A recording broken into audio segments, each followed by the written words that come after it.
નમસ્કાર દોસ્તો, એ દિવસે રાતના લગભગ 8 વાગ્યા હતા. હું મારી વડાપાવની લારી બંધ કરી રહ્યો હતો.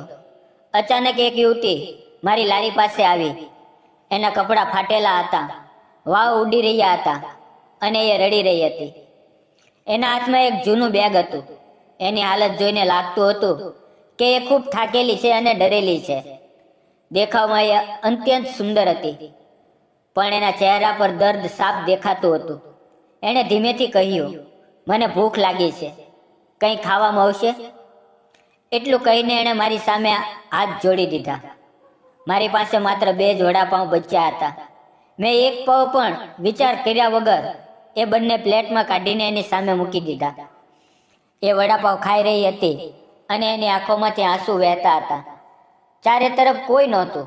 હું એને જોતો જ રહી ગયો. એ સુંદર હતી, પણ એની હાલત જોઈને મારા મનમાં ચિંતા થઈ રહી હતી. જ્યારે એ જવા માટે ઊભી થઈ ત્યારે એ રાત્રે કંઈક એવું થયું જેણે મારું જીવન બદલી નાખ્યું. તો નમસ્કાર દોસ્તો, મારું નામ આરવ છે. હું માત્ર 30 વર્ષનો છું અને મારો પોતાનો નાનકડો પણ મારો પોતાનો ધંધો છે. હું ચા અને વડાપાવ વેચું છું. રસ્તાની બાજુમાં મારો નાનો પણ ખૂબ લોકપ્રિય ઠેલો છે. દરરોજ સવારથી રાત સુધી હું મહેનત કરું છું અને એ જ મહેનતથી મને સારી કમાણી થાય છે. મારા માતા પિતા હંમેશા કહેતા, ભણી લે, મોટો થઈને નોકરી કરજે. પણ મારું મન ક્યારેય પુસ્તકોમાં નહોતું લાગતું. મને હંમેશા કંઈક પોતાનું કરવું હતું, પોતાનો રસ્તો પોતે બનાવવો હતો. એટલે મોટો થયો ત્યારે મેં નક્કી કર્યું કે હું પોતાનો ધંધો શરૂ કરીશ. અને આજે એ જ ધંધો મારી ઓળખ છે, મારું બધું છે. લોકો કહે છે કે વડાપાવ વેચે છે, એ કયો મોટો ધંધો. પણ હું હંમેશા કહું છું કે ધંધો કદી નાનો નથી હોતો. મહેનત મોટી હોય છે અને એ જ મહેનતથી સાચી કમાણી થાય છે. મારું જીવન સાદું છે, પણ લગ્નની વાત આવે ત્યારે હું અટકી જાઉં છું. લોકો નોકરીવાળો છોકરો શોધે છે. સામેવાળા કહી દે છે કે તારી પાસે સ્થિર નોકરી નથી. પણ હું મારી જાતને ઓળખું છું. મારી મહેનત, મારો ધંધો, મારી રોજની કમાણી, એ જ મારી સાચી ઓળખ છે. એ દિવસે પણ હું રોજની જેમ લારી બંધ કરી રહ્યો હતો. રાતના 8 વાગી ગયા હતા. હું વાસણ ધોઈ રહ્યો હતો, કાઉન્ટર સાફ કરી રહ્યો હતો, ગેસ બંધ કરી રહ્યો હતો. બધું સામાન્ય હતું. પણ અચાનક મારી નજર એક એવી છોકરી પર પડી કે જેણે મારું દિલ હલાવી નાખ્યું. થોડે દૂરથી એક યુવતી આવતી દેખાય. એના કપડાં મેલા હતા, કેટલીક જગ્યાએ ફાટેલા હતા અને એના હાથમાંથી હળવી લોહીની ધાર વહી રહી હતી. જાણે કાચની ચૂડીઓ એની ચામડીમાં ઘૂસી ગઈ હોય. એક પળ માટે મારું દિલ થંભી ગયું. આટલી સુંદર અને આટલી તૂટેલી. એ મારી લારી પાસે આવી અને ખૂબ આદરથી હાથ જોડીને બોલી, કંઈક ખાવા મળશે? બદલામાં જો કંઈ કામ હોય તો હું કરી લઈશ. પણ મેં સવારથી કંઈ ખાધું નથી. એનો અવાજ કાપતો હતો. આંખોમાં દર્દ અને લાચારી સાફ દેખાતી હતી. એનો ચહેરો, એનું દુઃખ, એની હાલત, બધું મારા દિલને વીંધી ગયું. મારી પાસે છેલ્લે માત્ર 2 વડાપાઉં બચ્યા હતા. પણ મેં એક પળ પણ વિચાર્યા વગર એ પ્લેટમાં કાઢીને એની સામે મૂકી દીધા અને કહ્યું, લ્યો, પહેલાં ખાઈ લ્યો. એ મને કેટલીક સેકન્ડ સુધી જોતી રહી.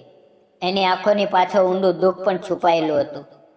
થોડી વાર પછી એ ચૂપચાપ ખુરશી પર બેઠી અને ખાવા લાગી. હું લારી બંધ કરતો હતો, પણ મારું મન એની પાસે જ અટકેલું હતું. એના હાથમાં એક જૂની ફાટેલી બેગ હતી. જાણે એની દુનિયા એ જ બેગમાં સમાઈ ગઈ હોય. એ કોણ હતી? ક્યાંથી આવી હતી? આવી હાલતમાં કેમ હતી? મારા મનમાં સેંકડો સવાલ ઉભરાવા લાગ્યા. લારી બંધ કર્યા પછી હું એની પાસે બેઠો. એ વડાપાવ ખાતી હતી અને દરેક નાના ટુકડા સાથે એની આંખોમાંથી આંસુ ખરતા હતા. જાણે એના દર્દની કડવાશ એના દરેક કોષમાં ઘૂસી ગઈ હોય. હું થોડી વાર ચૂપ બેઠો રહ્યો.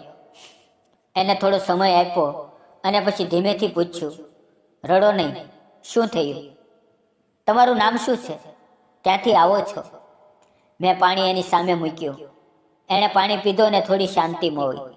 થોડી ક્ષણ ચૂપ રહી અને પછી એનો કાપતો અવાજ સંભળાયો, મારું નામ માનસી છે. એનો અવાજ ભારે હતો, પણ એમાં સચ્ચાઈ અને દર્દ બંને હતા. હું બીજા રાજ્યમાંથી આવું છું. મને એક યુવક સાથે પ્રેમ હતો. અમે બંને એકબીજાને ખૂબ પ્રેમ કરતા હતા. પણ બધું બદલાઈ ગયું. એની આંખો ભરાઈ આવી. ઘરવાળાને ખબર પડી તો એમણે વિરોધ કર્યો. ખૂબ ગુસ્સે થયા. અમે ઘરેથી ભાગવાનો નિર્ણય કર્યો. આ શહેરમાં આવ્યા. એક નાનકડો રૂમ ભાડે રાખ્યો. શરૂઆતમાં એ મને ખૂબ પ્રેમ કરતો હતો. મારો હાથ પકડીને કહેતો, જો ગમે તે થાય, હું તારી સાથે છું. પણ થોડા દિવસ પછી એનું વર્તન બદલાવા લાગ્યું. એ થોડી રોકાય, ઊંડો શ્વાસ લીધો. હું ધ્યાનથી એની વાત સાંભળતો હતો. હું એને લગ્નની વાત કરતી ત્યારે ચૂપ થઈ જતો. કહેતો, લગ્ન જરૂરી નથી, આપણે આમ જ રહી શકીએ. હું એને કહેતી કે મેં ઘર છોડ્યું, મા બાપ છોડ્યા, સમાજ છોડ્યો. હવે તું કેમ બદલાઈ રહ્યો છે? એક દિવસ મેં ખૂબ આગ્રહ કર્યો, મારી સાથે લગ્ન કર. એ વખતે એણે ચહેરો સિકોડ્યો. આંખોમાં એક અજીબ ઠંડક આવી અને કહ્યું, મને તારી સાથે ક્યારેય પ્રેમ નહોતો. એ શબ્દો મારા દિલ પર સીધા વજ્ર જેવા પડ્યા. હું તૂટી ગઈ. મારી દુનિયા એ જ પળમાં ખતમ થઈ ગઈ. એ આગળ બોલી, એ દિવસે અમારો ઝઘડો થયો. એણે મારી પાસે બચેલા થોડા પૈસા છીનવી લીધા. મારી ચૂડીઓ તૂટી ગઈ. હાથ પર ઈજા થઈ. એ મને છોડીને ગાયબ થઈ ગયો. રૂમનો માલિક બારણું પછાડીને સીચો પાડવા લાગ્યો. પૈસા નથી તો નીકળી જા. અને મને રૂમમાંથી બહાર કાઢી મૂકી. સવારથી હું રસ્તા પર ફરું છું. આંખોમાં આંસુ, પગમાં તાકાત નથી, દિલમાં થાક. મારી પાસે એક રૂપિયો પણ નથી. એની વાત સાંભળીને મારા શરીરમાં સનસનાટી દોડી ગઈ. મને નહોતી ખબર કે હવે ક્યાં જાઉં, કોની પાસે જાઉં. હું એકલી, સાવ એકલી હતી. માનસી જે કહી રહી હતી એ સાંભળીને મારું દિલ હલી ગયું. જિંદગીમાં આવું દુઃખ કોઈને ના મળે એવું લાગ્યું. મેં ધીમેથી કહ્યું, ચિંતા ન કર માનસી, જો ઈચ્છા તો હું તને થોડા પૈસા આપી શકું. તમે ઘરે પાછા જાઓ. પણ એ વાત સાંભળતા જ એનો ચહેરો વધુ ઉદાસ થઈ ગયો. ના ના, હું ઘરે નહીં જઈ શકું. મારા માતા પિતાએ મને આટલી મહેનતથી ઉછેરી, મારા માટે બધું કર્યું, અને મેં એમની સાથે ધોકો કર્યો. એમની વિરુદ્ધ જઈને એ છોકરા પર ભરોસો કર્યો. હવે હું એમની સામે કેવી રીતે જાઉં?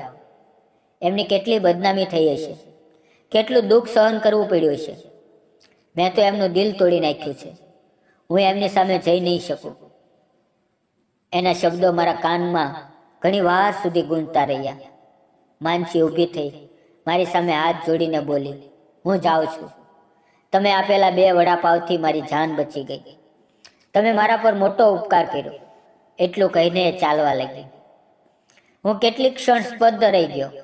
આટલી સુંદર, આટલી લાચાર અને થાકેલી છોકરી આ ઠંડી અંધારી રાતે એકલી ક્યાં જશે? એની સાથે કંઈ પણ અનહોની થઈ શકે. એ વિચાર મારા મનમાં તોફાનની જેમ ઉઠવા લાગ્યો. મેં ઝડપથી દોડીને એની પાછળ જઈને એનો હાથ હળવેથી પકડ્યો અને કહ્યું, માનસી, આમ ક્યાં જાશો? આટલી રાતે એકલી? એ ઊભી રહી ગઈ. એની આંખોમાં ફરી આંસુ છલકાઈ આવ્યા. એ બોલી, જે ભગવાન ઈચ્છે એ થશે. એ જ રસ્તો બતાવશે. એનો અવાજ કાપતો હતો. એ વાત સાંભળીને મારા મનમાં એક જ લાગણી ઉભરાઈ, ચિંતા. હું એની સામે ઊભો રહીને બોલ્યો, મારું ઘર અહીંયા બાજુમાં છે. આજની રાત ત્યાં રોકાઈ જા. સવારે વિચારશું કે આગળ શું કરવું. હું તમારી મદદ કરીશ. તમે હવે એકલા નથી. એ થોડી વાર ચૂપ ઊભી રહી. એની ડરેલી, થાકેલી આંખોમાં થોડોક ભરોસો ઉભરાતો દેખાયો. હું આગળ ચાલવા લાગ્યો ને અમારી પાછળ ચૂપચાપ ચાલવા લાગી. થોડી વાર પછી અમે મારા ઘર સામે પહોંચી ગયા. મારું નાનું ઘર. નીચે રહેવાની જગ્યા, ઉપર ટીનના 2 ઓરડા. સાદું પણ સુરક્ષિત. દરવાજો ખોલતા મેં કહ્યું, માનસી, ડર નહીં. હું એકલો રહું છું, પણ તમારી સાથે ક્યારેક ખરાબ વર્તન નહીં કરું. મારામાં ઇન્સાનિયત હજુ જીવિત છે. એ મને જોઈ રહી. એની નજરમાં શંકા નહોતી, ફક્ત શાંત, હળવી ચમક હતી. હું એને ઉપરના ઓરડામાં લઈ ગયો. ઓરડો સાદો હતો, સ્વચ્છ હતો અને સૌથી મહત્વનું, સુરક્ષિત હતો. મેં કહ્યું, અહીંયા આરામ કરો. એ થોડી શાંત થઈ. હું નીચે આવ્યો અને યાદ આવ્યું કે મેં ખાવાનું લોજમાંથી મંગાવ્યું હતું. પછી પાછળની કાકી પાસેથી ડબ્બો લઈ પાછો આવ્યો. ત્યારે માનસી ફ્રેશ થઈને બહાર આવી રહી હતી. એના વાવ ભીના હતા, ચહેરા પર થોડી તાજગી હતી, પણ અંદરની બેચેનીની છાયા હજી દેખાતી હતી. મેં હાથમાં લીધેલી સાડી એની તરફ વધારતા કહ્યું, માનસી, આ લે, મારી માની સાડી છે, તમને સારી લાગશે. એની આંખોમાં ચમક ભરાઈ આવી અને એ જ ક્ષણે આંસુથી ભરાઈ ગઈ. એ બોલી, હું તમારી ખૂબ આભારી છું. પછી ધીમેથી પૂછ્યું, તમારું નામ શું છે? મેં હસીને કહ્યું, મારું નામ આરવ છે. એણે માથું હલાવીને પૂછ્યું, તમે એકલા રહો છો? મેં કહ્યું, હા, હાલ એકલો જ. મારા માતા પિતા ગામડે રહે છે. એમને ગામની હવા, શાંતિ, ખેતર વધુ પસંદ છે. શહેર એમને ક્યારેય ગમ્યું નહીં. એ સાડી હાથમાં પકડી રહી હતી. એ વખતે એના હાથનો હળવો સ્પર્શ મારા હાથ સાથે થયો અને કેટલીક ક્ષણ માટે અમારી નજર એકબીજા પર અટકી ગઈ. એ પળે અમારી વચ્ચે એક અનકહી શાંતિ, એક હળવી ગહેરાઈ અને એક કોમળ ઓઢણ જેવું લાગ્યું. મેં માહોલ હળવો કરવા કહ્યું, હું કાકી પાસેથી ખાવાનું લાવ્યો છું, નીચે આવ, થોડું ખાઈ લે. એ થોડી શરમાઈ અને બોલી, હજી તો વડાઓ ખાધા છે. મેં કહ્યું, થોડું તો ખાઈ લ્યો, નીચે તમારી રાહ જોઈશ. એ ધીમેથી હસી. એની આંખોમાં હળવી લાજ અને સુરક્ષિત થવાનો અહેસાસ દેખાયો અને એ ઉપર ચાલી ગઈ. હું નીચે આવ્યો. 2 થાળીમાં ચોખા, શાક, રોટલી પીરસી અને બેસી ગયો. થોડી વાર પછી માનસી નીચે આવી. સાડી એના પર અત્યંત સુંદર લાગી રહી હતી. એ મારી સામે બેઠી. થોડી ક્ષણ અમે ચૂપચાપ ખાતા રહ્યા. અચાનક મને ઉધરસ આવી અને શ્વાસ અટકી ગયો. માનસી તરત ઊભી થઈ, રસોડામાં દોડી ગઈ, પાણીનો ગ્લાસ લઈને આવી અને મારી સામે મૂક્યો. એની એ ગભરાટ, એ ચિંતા, એ માં જેવી કાળજી મારા દિલને ઊંડે સુધી સ્પર્શી ગઈ. મેં પાણી પીધું, પોતાને સંભાળ્યું અને ધીમેથી કહ્યું, આભાર. એ હસી અને બોલી, આમાં આટલી મોટી વાત શું છે? અમે શાંત માહોલમાં ખાવાનું પૂરું કર્યું. મંદ પ્રકાશમાં એનો ચહેરો શાંત અને માસૂમ લાગતો હતો. એણે કહ્યું, તમારું ઘર ખૂબ સારું છે. મેં હસીને કહ્યું, સાદું છે, પણ તમારા માટે સુરક્ષિત છે. પછી મેં કહ્યું, રાત થઈ ગઈ છે, ઉપર જાઓ, આરામ કરો. મેં એને સાફ ચાદર અને ગરમ કંબલ આપ્યા. એણે કહ્યું, આભાર, અને સીડી ચડવા લાગી. એના દરેક પગથિયાનો અવાજ મને સંભળાતો હતો. ઉપર પહોંચીને એણે એકવાર પાછો વળીને જોયું. એ નજરમાં એક અલગ અહેસાસ હતો. પછી એ ઓરડામાં ચાલી ગઈ. હું બહાર આંગણામાં આવ્યો. ત્યાં ખાટલો ગોઠવીને સૂઈ ગયો. એ રાતે મારા દિલમાં એક અલગ શાંતિ, એક સંતોષ હતો. સવારે સૂર્યની ગરમ કિરણો ચહેરા પર પડી ત્યારે હું જાગ્યો. મારી નજર ઉપર ગઈ. માનસી ત્યાં ઊભી હતી. એ મને જોઈ રહી હતી. જો મેં એને જોઈ કે એ થોડી શરમાઈ ગઈ. એના ચહેરા પર હળવો ચંકોચ અને નવા દિવસની તાજગી દેખાતી હતી. હું ઉઠ્યો, ચહેરો ધોયો, ફ્રેશ થયો અને એના ઓરડા પાસે ગયો. દરવાજો અડધો ખુલ્લો હતો. મેં ધીમેથી ટકોર કરી. દરવાજો ખુલ્લો છે, એનો અવાજ આવ્યો. હું અંદર ગયો. માનસી તૈયાર હતી. ચહેરા પર થોડું સુકૂન હતું. એ પોતાની બેગ હાથમાં લઈને મારી સામે આવી અને શાંત અવાજે બોલી, હું હવે જાઉં છું. એ વાત સાંભળતા જ મારા મનમાં એક ખાલીપો ઉતરી આવ્યો, જાણે કોઈએ દિલ પર ભારે વજન મૂકી દીધું હોય. હું તરત એની સામે ઊભો થઈને બોલ્યો, અરે માનસી, તું હવે ક્યાં જઈશ? દુનિયા ખૂબ મોટી છે, પણ એક છોકરી માટે ખૂબ કઠોર પણ છે. એ હળવી હસી, પણ એના હાસ્યમાં છુપાયેલું દુઃખ સાફ દેખાતું હતું. એ બોલી, જોઈશું. રસ્તો જ્યાં લઈ જશે ત્યાં જઈશ. ભગવાનની મરજીમાં જે હશે એ જ થશે. એનો અવાજ મજબૂત લાગતો હતો, પણ એની આંખોમાં છુપાયેલો ડર હું સાફ જોઈ રહ્યો હતો. એના મનનો તણાવ, ભવિષ્યને લઈને એનો ભય, બધું એની નજરમાં દેખાતું હતું. મને લાગ્યું કે આ છોકરી હજી પણ તૂટવાની કગાર પર છે અને એને સહારાની જરૂર છે. હું એની સામે ગંભીર અવાજે બોલ્યો, માનસી, મારી વાત સાંભળો. તું અંત્ય સુંદર છે, પણ આ હાલતમાં એકલી રસ્તા પર ફરવું સુરક્ષિત નથી. ઓછામાં ઓછું થોડા દિવસ અહીંયા રોકાઈ જા. હું તારી સાથે કંઈ ખરાબ નહીં કરું. તે મને ઓળખી લીધી છે. એ ચૂપ ઊભી રહીને વિચારતી રહી. પછી બોલી, અહીં રહીને હું શું કરીશ? જો કંઈ કામ હોય તો કહો, હું કામ કરવા તૈયાર છું. તમારી ઓળખાણમાં કોઈની પાસે કામ હોય તો જુઓ. એના શબ્દોમાં એક નિષ્કપટ ભરોસો હતો. મેં થોડું વિચાર્યું અને કહ્યું, કામ થોડું મુશ્કેલ છે પણ શક્ય છે. મારા વડાપાવની લારી પર મારી સાથે કામ કર. ચા બનાવતા શીખી લેજે. વડાપાવ બનાવવાનું હું શીખવીશ અને હું તને દરરોજ પૈસા આપીશ. રોજ થોડા થોડા, પણ તું પોતાના પગ ઉપર ઊભી થઈ જઈશ. સાચું કહું, તારી મદદ કરતા મને પણ હિંમત મળશે. માનસીના ચહેરા પર આશાની નવી ચમક ઉભરી. એણે ધીમેથી બેગ નીચે મૂકી દીધી અને બોલી, જો તમને ગમે તો હું આપણા બંને માટે ખાવાનું બનાવી દઉં. એટલે મારું મન પણ હળવું થશે. એના એ ઉત્સાહમાં તાજગી હતી, આત્મવિશ્વાસ હતો. મેં એને રસોડું બતાવ્યું. અહીંયા બધું જ છે, જે ઈચ્છો એ બનાવ. માનસીએ તરત રસોડામાં કામ શરૂ કરી દીધું. સૌથી પહેલાં એણે બંને માટે ગરમા ગરમ ચા બનાવી. ચાની ખુશ્બુ ઘરમાં ફેલાઈ ગઈ. અમે ચા પીધી. પછી એણે ખાવાનું બનાવવાનું શરૂ કર્યું. ચોખ્ખા, શાક, રોટલી, બધું ખૂબ સરસ રીતે, શાંતિથી અને પ્રેમથી બનાવતી.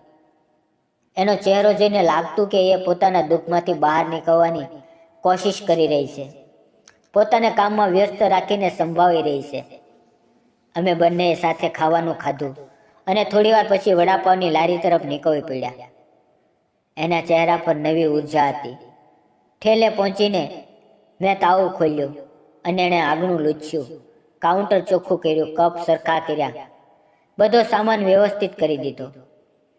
એની દરેક હરકત જોઈને મને ગર્વ થયો.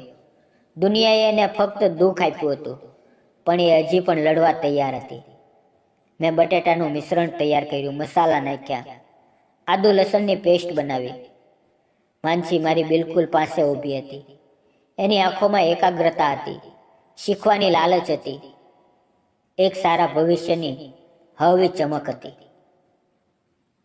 પછી મેં ગરમા ગરમ વડા તળવાનું શરૂ કર્યું. ગરમ તેલમાં પડતા વડાનો અવાજ, એમાં એક અલગ મધુરતા હતી. માનસી એ જોઈને ખુશ થઈ ગઈ. એણે કહ્યું, શું હું બનાવી જોઉં? મેં હસીને કહ્યું, હા બનાવ. એણે પણ કેટલાક વડા બનાવીને તળ્યા. આકાર થોડા અલગ હતા, પણ એનો ઉત્સાહ જોઈને આખો મહલ ખુશીથી ભરાઈ ગયો. થોડી જ વારમાં ગ્રાહકો આવવા લાગ્યા. માનસીએ ગ્રાહકોને વડાપાવ આપવા, ચા આપી, પૈસા સંભાળવા, બધું જ શરૂ કરી દીધું. એણે એટલી લગનથી કામ કર્યું કે મને લાગ્યું કે થોડા જ દિવસમાં આ છોકરી આખો ઠેલો એકલી સંભાળી લેશે. બપોરે અમે ડબ્બો કાઢ્યો અને સાથે બેસીને ખાધું. એના ચહેરા પર થકાન અને સંતોષ બંને દેખાતા હતા. અમારી વચ્ચેની ખામોશીમાં પણ એક અલગ સંવાદ હતો. સાંજના 7:30 વાગ્યે અમે ઠેલો બંધ કર્યો, સામાન ગોઠવ્યો, કાઉન્ટર સાફ કર્યું, લાઇટ બંધ કરી અને પછી બંને અંધારા રસ્તા પર ચાલવા લાગ્યા. એના ચહેરા પર દિવસભરની મહેનતની ચમક. એ બોલી, આભાર, મને મોકો આપવા બદલ. મેં હસીને કહ્યું, માનસી, સાચું કહું, તારા કારણે મારું કેટલું કામ હળવું થઈ ગયું છે. તું કલ્પના પણ નથી કરી શકતી. તે બધું એટલી સરળતાથી શીખી લીધું. એના ચહેરા પર શરમાવ મુસ્કાન ખીલી ઉઠી. ઘરે પહોંચતા જ એ તરત રસોડામાં ગઈ અને બંને માટે ખાવાનું બનાવવા લાગી. અમે બંને શાંત માહોલમાં ખાધું. પછી થોડી વાર ચૂપચાપ બેઠા. વાતો ઓછી હતી, પણ મન એકબીજાને સ્પર્શી રહ્યા હતા. થોડા સમય પછી એ ઉપર પોતાના ઓરડામાં સૂવા ગઈ. હું બહાર આંગણામાં ખાટલો ગોઠવીને સૂઈ ગયો. દિવસો પસાર થતા ગયા. અમારી દિનચર્યા નક્કી થઈ ગઈ. હું ઠેલો ખોલું, માનસી મારી સાથે કામ કરે, બપોરે સાથે ખાઈએ, સાંજે ઘરે આવીએ. એ ખાવાનું બનાવે, પછી અમે બંને ક્યારેક વાતો કરીએ કે શાંત બેસીએ. બધું એટલું સહજ અને સ્વાભાવિક થઈ ગયું હતું કે જાણે આ જીવન પહેલેથી જ અમારું હતું. માનસીને મારી પાસે આવીએ લગભગ 1 મહિનો પૂરો થઈ ગયો હતો અને એ દિવસોમાં મારા જીવનમાં એક નવો રંગ ભરાઈ ગયો હતો. એક દિવસ મેં ઠેલા પર કમાયેલા પૈસામાંથી એને થોડા પૈસા આપ્યા, પણ જેવા પૈસા એના હાથમાં મૂક્યા કે એની આંખો ભરાઈ આવી. એણે હાથ પાછા ખેંચી લીધા અને કાપતા અવાજે કહ્યું, ના, હું તમારી પાસેથી પૈસા નહીં લઈ શકું. તમે મારી ખૂબ મદદ કરી છે. સાચું વિચારો, જો એ રાતે તમે ના મળ્યા હોત તો આજે મારી શી હાલત હોત? લોકો મને લૂંટી લેત, સતાવત, પણ તમે એવું કંઈ કર્યું નહીં. તમે મને સહારો આપ્યો, આશ્રય આપ્યો, ખાવાનું આપ્યું. હું તમારી ઋણી છું. એના શબ્દોએ મારા દિલમાં ગરમાહટ ભરી દીધી. મેં એની આંખોમાં જોયું અને સમજી ગયો, આ છોકરી અંદરથી કેટલી સ્વચ્છ, કેટલી કોમળ છે. એ ફક્ત પરિસ્થિતિનો ભોગ બની છે. ખોટા માણસ પર ભરોસો કરવાની સજા આજે પણ એ પોતાના દિલમાં ઉંચકી રહી છે. એ દિવસ ગુરુવાર હતો. અમારો ઠેલો બંધ રહેતો હતો, એટલે કંઈક અલગ કરવાનું મન હતું. હું રોજ જેવો 7 વાગે ઉઠ્યો, નહાયો અને તૈયાર થયો. પણ આશ્ચર્ય એ કે માનસી હજી સુધી ઉઠી નહોતી. હું એના ઓરડા તરફ ગયો તો દરવાજો અડધો ખુલ્લો હતો. કદાચ ઉતાવળમાં બરાબર બંધ ના કર્યો હોય. મેં ધીમેથી દરવાજો હળવો ધક્કો માર્યો. એ આઈના સામે હળવો મેકઅપ કરી રહી હતી. એના ચહેરા પર એક અલગ ચમક હતી, શાંત, કોમળ અને આકર્ષક. હું થોડી ક્ષણ એને જોતો રહી ગયો અને એ જ વખતે એની નજર મારા પર પડી. એ ગભરાઈ ગઈ. એના ચહેરા પર ઝીઝક અને લાલચ ફેલાઈ ગઈ. એણે તરત નજર નીચે કરી લીધી અને હું પણ સંકોચથી ભરાઈ ગયો. વગર કહીએ, વગર બોલ્યા હું વળ્યો અને નીચે આવી ગયો. થોડી વાર પછી માનસી સાડી પહેરીને નીચે આવી. એની ચાલમાં લાજ, સંયમ અને શાંત સૌમ્યતા હતી. એ રસોડામાં ગઈ, ચા બનાવી અને મારી સામે મૂકી. અમે બંને થોડો સમય ચૂપચાપ બેઠા. મેં ધીમેથી કહ્યું, માનસી, મને માફ કરી દે. મને ખબર નહોતી. પણ એણે મારી વાત અધૂરી કરતા કહ્યું, ના, તમારી કંઈ ભૂલ નથી. ભૂલ તો મારી છે. મારે દરવાજો બંધ કરવો જોઈએ તો હતો. આજે હું મોડી ઉઠી, બધું ઉતાવળમાં થયું. એના અવાજમાં સચ્ચાઈ હતી અને એની આંખોમાં મને એક પળ માટે એનો સ્વભાવ, એની સરળતા અને એની વિનમ્રતા દેખાય. અમે ચા પીધી, નાસ્તો કર્યો અને 10 વાગ્યા સુધીમાં ખાવાનું પણ ખાઈ લીધું. ગુરુવાર હોવાથી ખાલી દિવસ હતો. મેં મનોમન નક્કી કર્યું કે આજનો દિવસ એના માટે થોડો ખાસ બનાવીશ. એટલે મેં કહ્યું, માનસી, આજે ઠેલાની રજા છે. શું આપણે એક ફિલ્મ જોવા જઈએ? એના ચહેરા પર ખુશીની ચમક ફેલાઈ ગઈ, જાણે જિંદગીએ એને થોડા સમય માટે દુઃખથી દૂર લઈ જવાની કોશિશ કરી હોય. મેં બાઇક કાઢી. એ મારી પાછળ બેઠી. એનો હાથ હવેથી ખંભા પર ટેકાયો. અમે થિયેટર પહોંચ્યા. 2 ટિકિટ લીધી. અંદર એક રોમેન્ટિક ફિલ્મ ચાલી રહી હતી. મંદ પ્રકાશ, ઠંડી હવા, મધુર સંગીત અને મારી પાસે બેઠેલી માનસી. એના ચહેરા પર હળવી મુસ્કાન, આંખોમાં ચમક. અમે પોપકોર્ન લીધું. જ્યારે પણ અમારો હાથ એક જ પોપકોર્ન તરફ જતો ત્યારે હાથનો હળવો સ્પર્શ થતો અને એ શરમાઈને હસતી. મારા મનમાં એક કોમળ લહેર ઉઠતી. એ અંધારા હોલમાં એની પાસે બેસીને ફિલ્મ જોવી મારા માટે કોઈ સુંદર સ્વપ્ન જેવું હતું. જાણે અમારી આત્માઓએ ધીમે ધીમે એકબીજા સાથે વાતો કરતી હોય. ફિલ્મ પૂરી થઈ તો બપોર થઈ ગયા હતા. પાસે જ એક મોટી કપડાની દુકાન હતી. હું એને ત્યાં લઈ ગયો. એ અલગ અલગ સાડીઓ જોઈ રહી હતી. એમની આંગળીથી હળવો સ્પર્શ કરતી હતી અને ક્યારેક મને જોઈને ધીમેથી હસી દેતી. મેં કહ્યું, માનસી, તને જે સાડી ગમે એ લઈ લે, આજનો દિવસ તારો છે. એ તરત બોલી, હું કેવી રીતે લઈ શકું? તમે મારા માટે પહેલેથી જ ખૂબ કરી ચૂક્યા છો. પણ મેં જીદ કરી. આખરે એણે બે અત્યંત સુંદર સાડીઓ પસંદ કરી, જે એના સૌંદર્યને વધુ નિખારતી હતી. એના ચહેરા પર ખુશીની જે ચમક હતી, એ જોઈને મારું મન સંતોષથી ભરાઈ ગયું. અમે બંને ઘરે પાછા આવ્યા, થોડો આરામ કર્યો. સાંજના 7 વાગ્યે માનસી નીચે આવી. એણે ખૂબ સ્વાદિષ્ટ ખાવાનું બનાવ્યું હતું. ખુશ્બુ આખા ઘરમાં ફેલાઈ ગઈ હતી. અમે બંને સાથે બેસીને ખાવા લાગ્યા. આજે જાણે અમારા જીવનમાં એક અલગ જ ખુશી ઉતરી આવી હતી. રાતે હું આંગણામાં ખાટલા પર બેઠો હતો. ઉપર આકાશમાં તારા ચમકતા હતા. થોડી વારમાં માનસી મારી પાસે આવીને બેઠી. આજે પહેલી વાર એ આટલી નજીક આવી હતી. અમે બંને આકાશ તરફ જોઈ રહ્યા.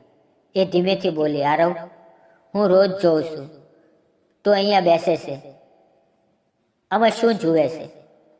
મેં હવેથી હસીને કહ્યું, માનસી, તારામાં મને શાંતિ દેખાય છે. પોતાની સાથે વાત કરવાનો સમય મળે છે. એ બોલી, બોલને, મને તારી વાતો સાંભળવી ગમે છે. હું થોડી ક્ષણ ચૂપ રહ્યો. પછી હિંમત ભેગી કરીને બોલ્યો, માનસી, સાચું કહું, એ તારાઓમાં મને તારો ચહેરો દેખાય છે. તું મને દિલથી ગમે છે.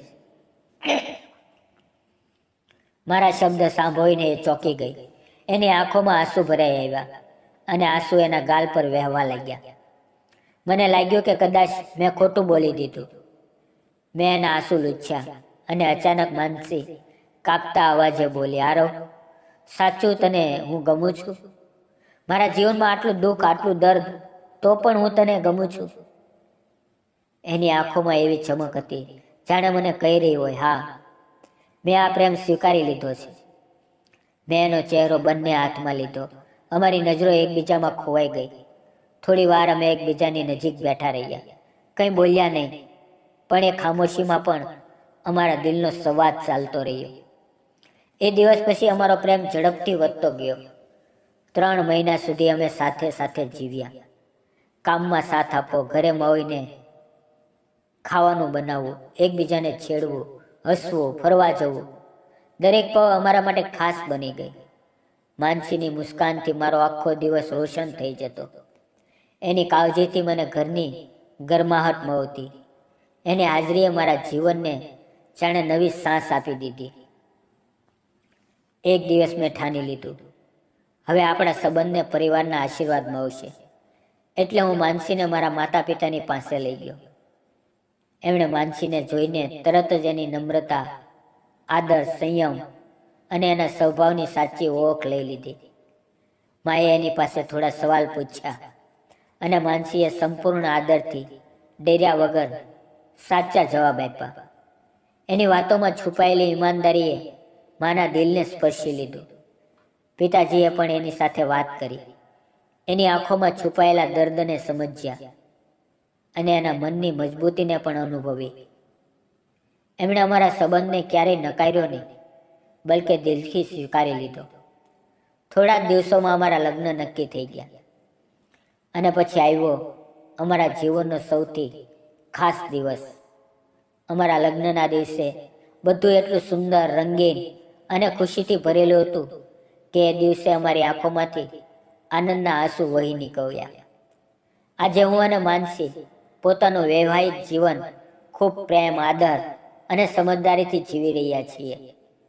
હું કામ પર જાઉં છું, એ ઘર સંભાળે છે. હું એને કામમાં સાથ આપું છું, એ મને ઘરમાં સાથ આપે છે. અમારી વચ્ચે ક્યારેય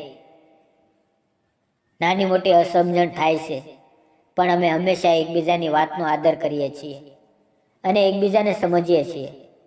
મારા જીવનમાં માનસીને આવ્યા પછી બધું જ બદલાઈ ગયું. મારું ઘર, મારું મન, મારા દિવસો, મારી રાતો. પહેલાં હું એકલો હતો, આજે મારી પાસે એ છે, મારી સાથી, મારો પ્રેમ, મારી સખી. દોસ્તો, મેં અને માનસીએ જે નિર્ણય લીધો એ સાચો હતો કે નહીં? તમને શું લાગે છે? કોમેન્ટમાં જરૂરથી જણાવજો. પ્રેમ હંમેશા સ્વાર્થ વગરનો, સ્વીકૃતિ પર આધારિત હોય છે. કોઈને એના ભૂતકાળ સાથે, એની પીડા સાથે સ્વીકારવું એ જ સાચો પ્રેમ છે. સમય, વિશ્વાસ અને સમજદારી દરેક સંબંધને વધુ મજબૂત બનાવે છે. સાચો માણસ મોહી જાય ને તો જિંદગી કેટલી પણ તૂટેલી હોય ફરીથી ખીલી ઉઠે છે. જો તમને અમારી પ્રેમ કહાની ગમી હોય તો લાઈક કરજો, શેર કરજો અને ચેનલને સબસ્ક્રાઈબ કરવાનું ભૂલતા નહીં. ફરી મળશું મિત્રો. આભાર. જય શ્રી કૃષ્ણ.